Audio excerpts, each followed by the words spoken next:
Hi everybody, welcome to my channel. My name is Kyra and I am here today to talk to you about my tarot wish list, specifically looking at it through the lens of my depth year that I'm attempting, and I can't lie, it's hard.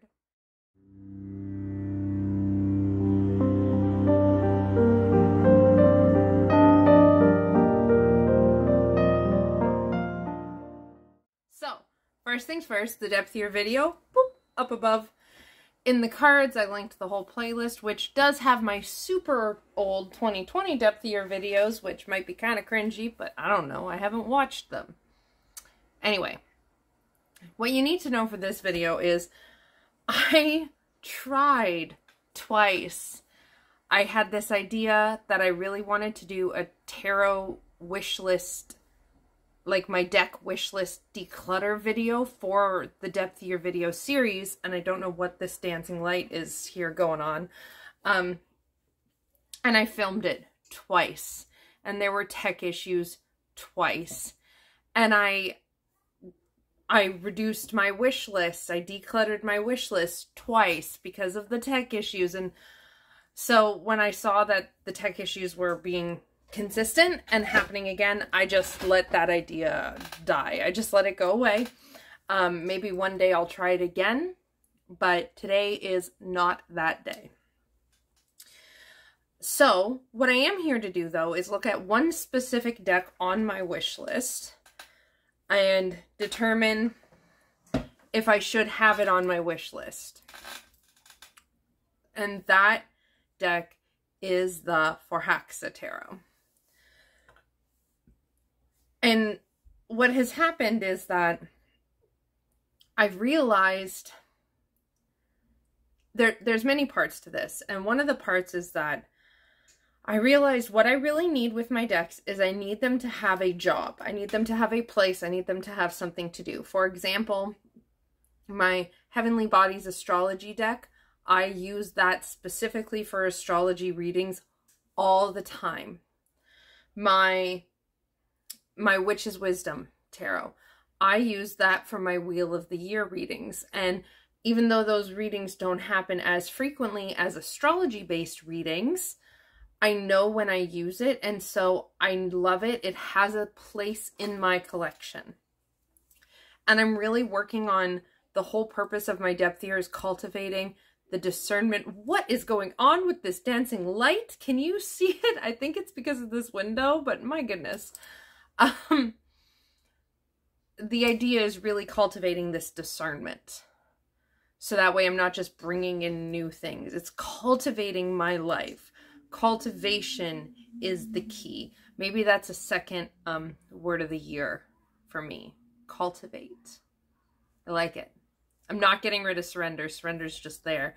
But surrender and cultivate, it feels really good. Anyway, so what I ended up doing is once I realized how much I need the decks in my collection to have their space, I decided to make a list in the back of my bullet journal. Here's the list I created in my current bullet journal. Whenever I have new collections I want to create that aren't for like a month, I stick them in the back of my book because that's the best way for me to find them. So I turned to the back page and I started at the bottom of the back page and I worked my way up, writing all the decks I have. Now I have more than just this because there's some in purgatory. And as you can see, the ones that I have written, if there's a dash, if I know like what place it has in my collection, I put a dash and then I put what it's for. So the Brady Tarot is for groundedness work, doing root chakra, and I want to try working with it outdoor. The Ganeshian Village Tarot, which I just did an unboxing of, it's up above in the cards, is a joy and laughter and for funsies. But if you look, there is, let's cheat this. 37, so this is 37, 38, 39. There are 39 decks written down here. And of those 39, let's start here. 1, 2, 3, 4, 5, 6, 7, 8, 9, 10, 11, 12, 13. So of 39 decks, only 13 of them do I have a kind of understanding of what their place is in my collection. And 13 divided by 39 times 100 is only 33.3333, which is kind of funny because threes are such a thing for me. So only 33% of my decks do I have a purpose for currently. And that's not a good percentage. No, we want to get that to 100%, which means that roughly 74, no, I can do math. 77, roughly 77% of my decks, give or take, it might be 76 because it's 33.33. But so to be round, we'll say 33% of my decks I have an identified use for. And 77% of my decks I don't. And that is not a good balance. 77% of these decks don't have a understood place in my collection. And that is not cool. And that is why I'm on this depth journey. After I finished that list and I looked at it, I realized that way more than half of the decks I have don't technically have a place in my collection. It doesn't mean they're all useless. It's just I haven't spent the time to determine if these decks are for me or how I would use them. And that was the whole point in one of my depth year things, was I want to be able to come back at the end of the year and tell you all that I've determined here are the decks I have kept in my collection and here's what I use them for. So it's added a new lens to when I look at my wish list. And what I ended up doing was when I created my wish list and I did the declutter video, let's see if we can get you some footage for this. Okay, so if you're seeing here on my wish list, what I ended up doing was, as I was decluttering it in the second filming that never happened, or that tech got stupid for, I started noticing groups. So I organized my wish list into groups so that way I could look, and if I'm come to a point where I'm like, I really feel like I need a deck for like witchy stuff, I can look at my witchy decks. Or if I really feel like I need a deep work deck, I can look at my, oh man, it smells good, we're cooking pizza. Oh.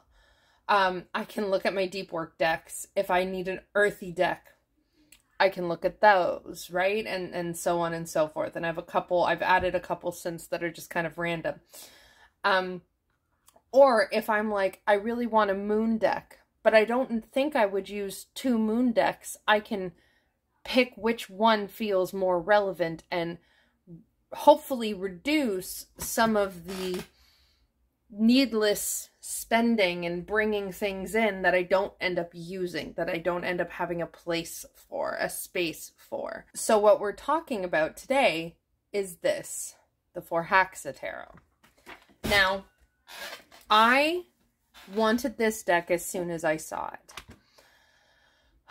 It is temporarily sold out. I'm sure there's going to be another printing because this is an MJ Cullinane deck. They seem to have them continually going. So I saw the art of this and I fell in love.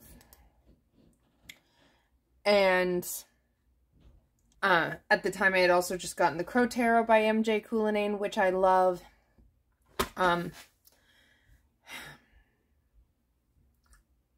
And so I did the declutter video and I said to myself, yeah, I still want this. I still want this.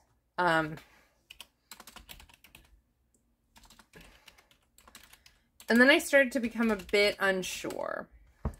But when I was doing the declutter video, I felt certain. I looked at the pictures and I thought, yeah, I really do still want it. It's earthy. It's beautiful. Can we get some clear images? There we go. It's stunning. It is a stunning deck. This 8 of Air, can't lie, this is a selling point. I love that. Wait a minute. Hold on.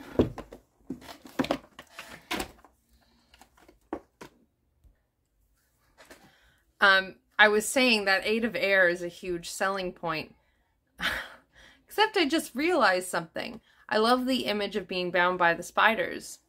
Just like is in the Ellis Tarot. Okay, so noted that one of the cards that was a selling point, one of the points that was a point in favor of the Forhaxa was this 8 of Air. But I have a different deck which has essentially the same 8 of Air, or 8 of Swords. They're extremely similar. So that's noted. The art is stunning, though. It is beautiful.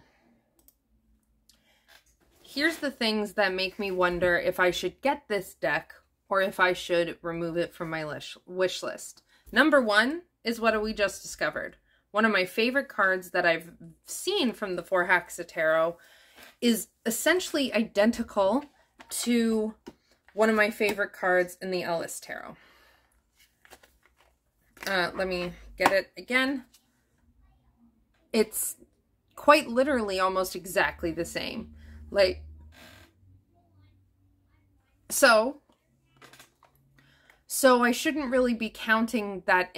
I don't really need to use that image of the 8 of Air as a selling point for the Forhaxa Tarot. What was the selling points previously was it's earthy, it's fairies. Another consideration is I've since discovered that fairy work, working with the fair folk, for me, has not panned out as of yet the way I'm hoping and wanting it to be. I haven't figured it out. I know there's a way I will be working with them, but I kind of expected to like steep myself in all the fairy things in order to work with them. I get very stuck in all or nothing thinking. So when I'm thinking like, I want to work with the fae, then I have the urge to buy all the fairy things and just surround myself. And I take over all the areas in my life to have as much space as possible for this one singular thing. And that's just not healthy. It's not healthy for me, at least. It's fixation. It's not good. So knowing that fairy work thus far is not panning out the way I expected, do I really want to get a deck because it's fairies when that was also one of the selling points? Another thing is, I hate MJ Culinane's guidebook from the Crow Tarot. I don't have any other guidebooks to compare it to, but it just bothers me. And every time I've worked with the Crow Tarot, I used it in a very specific way for a while, very intuitively, where I would just pull cards and get messages from Crow, because Crow is a connected animal guide. But I tried using it a couple different times for my daily pulls where I would reflect and I would go to the guidebook, and I hate the guidebook. I don't like the messages. I don't like the order it's written in. In the Crow Tarot, they go backwards. I just don't like her guidebooks.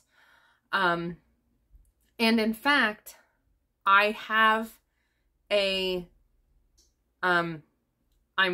hopefully have a Crow deck coming that I'm pretty sure, the lead is dancing again, that I'm pretty sure will replace the Crow Tarot.